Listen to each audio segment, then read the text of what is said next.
السلام علیکم ورحمۃ اللہ وبرکاتہ۔ اس میں بچپن ہی سے کچھ ایسی صلاحیتیں تھیں کہ دیکھنے والوں کو محسوس ہوتا تھا کہ وہ تاریخ میں ایک غیر معمولی شخصیت کے طور پر یاد رکھا جائے گا۔ صرف 12 برس کی عمر میں اس نے ایک جنگلی اور بدمست گھوڑے کو قابو میں کر کے سیدھا لیا۔ یہ ایک دیو کامت اور وحشی گھوڑا تھا جو بعد میں تقریباً ساری زندگی اس بچے کا ساتھی رہا۔ یہ بچہ بڑا ہو کر الیگزینڈر دی گریٹ یا سکندر اعظم کہلایا اور عہد قدیم کی مشہور ترین شخصیات میں شامل ہوا۔ مقدونیہ سے تعلق رکھنے والا سکندر اعظم 356 قبل مسیح میں پیدا ہوئے۔ میسیڈونیا شمالی یونان سے جزیرہ نما بالکان تک پھیلا ہوا علاقہ تھا۔ ان کے والد کو ان کے اپنے ہی ایک محافظ نے قتل کر دیا اور جس کے بعد نائب بادشاہ کی کشمکش شروع ہوئی، جس میں انہوں نے اپنے تمام حریفوں کا صفایا کر دیا اور 20 برس کی عمر میں بادشاہ بنے۔ اس کے بعد سکندر اعظم 12 برس تک اقتدار میں رہے۔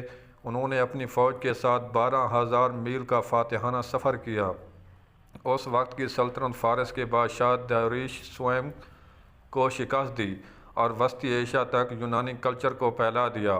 اپنے عروج کے زمانے میں سکندر اعظم کی سلطنت مغرب میں یونان سے لے کر مشرق میں آج کے پاکستان، افغانستان، عراق اور مصر تک پھیلی ہوئی تھی۔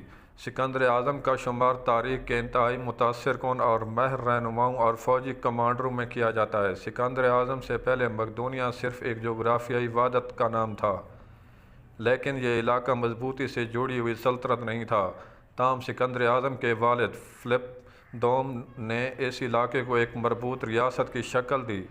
سکندر اعظم کی والدہ اولمپیس ان کے والد فلپ دوم کی تیسری یا چوتھی بیوی تھی اور اس لیے اہم تھی کہ انہوں نے اس خاندان میں پہلے لڑکے کو جنم دیا تھا، یعنی سکندر اعظم کی صورت میں سلطنت کو ایک جانشین سے نوازا تھا۔ برطانیہ کی ریڈنگ یونیورسٹی میں کلاسکس کی لیکچرار ریچل میرس کہتی ہیں کہ سکندر اعظم کو اس زمانے کے لحاظ سے بہترین تعلیم دی گئی۔ جب وہ 13 برس کے تھے تو ان کے اساتذہ میں ارسطو جیسا عظیم فلسفی شامل تھا۔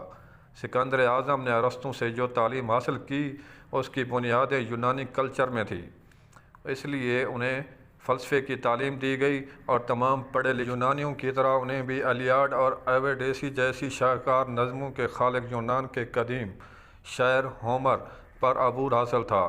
ہومر کی نظم ایلیاڈ سکندر اعظم کے لیے بہت اہم تھی۔ وہ جنگوں کے دوران اس نظم کے حصوں کو اپنے تکیے کے نیچے رکھ کر سوتے تھے۔ ایلیاڈ ایک طویل رزمیہ نظم ہے جس میں ٹرائے شہر اور یونانیوں کے درمیان جنگ کے آخری سال کی کہانی بیان کی گئی ہے۔ سکندر اعظم اور اس کی کہانی کے ہیرو الیکس کے درمیان ایک مضبوط ذہنی تعلق قائم ہو گیا تھا۔ اس کے علاوہ یونانی دیو مالائی کردار ہرکولس سے بھی وہ بہت متاثر تھے اور جنگ کے دوران یہ کردار ان کے ذہن میں ہوتے تھے۔ ارسطو کی شاگردی کے سکندر اعظم کی شخصیت پر تاحیات اثرات رہے۔ ریچل میرس کہتی ہیں کہ آپ شاید یہ سوچیں کہ ارسطو کے پاس یہ ایک بڑا موقع تھا کہ وہ یونانی اشرافیہ کے ایک اجڑ لڑکے کو ایک بے مثال حکمران میں تبدیل کر سکتے تھے۔ پوری طرح ایسا تو نہیں ہوا، لیکن سکندر اعظم جس طرح سے یونانی ریاستوں سے معاملات کرتے تھے اس میں ارسطو کی دی ہوئی تعلیم کا بڑا اثر تھا۔ ایک واقعہ اسی تعلیم کو ظاہر کرتا ہے۔ وہ یونان کے شہر کورنتھ میں مشہور فلسفی ڈیوجین سے ملنے گئے تاکہ انہیں ان کے کام پر خراج تحسین پیش کرے۔ جب سکندر اعظم وہاں پہنچے تو ڈیوجین بیٹھا ہوا تھا۔ سکندر اعظم نے ڈیوجین سے کہا کہ وہ ان کے لیے کیا کر سکتے ہیں، تو جواب میں ڈیوجین نے کہا کہ سامنے سے ہٹ جاؤ کیونکہ تمہاری وجہ سے سورج کی روشنی مجھ تک نہیں آ رہی۔ سکندر اعظم کا اس جواب کو برداشت کرنا ارسطو کی تعلیم و تربیت کا نتیجہ تھا۔ جی ناظرین، اس جیسی ویڈیو اگر آپ کو ملتے رہیں پلیز میرے یوٹیوب چینل خان وائس کو سبسکرائب کریں اور ساتھ لگے گھنٹی کے نشان کو دبا دیں تاکہ ہر نئی آنے والی ویڈیو نوٹیفیکیشن کے ذریعے آپ تک پہنچ سکے۔ تھینکس۔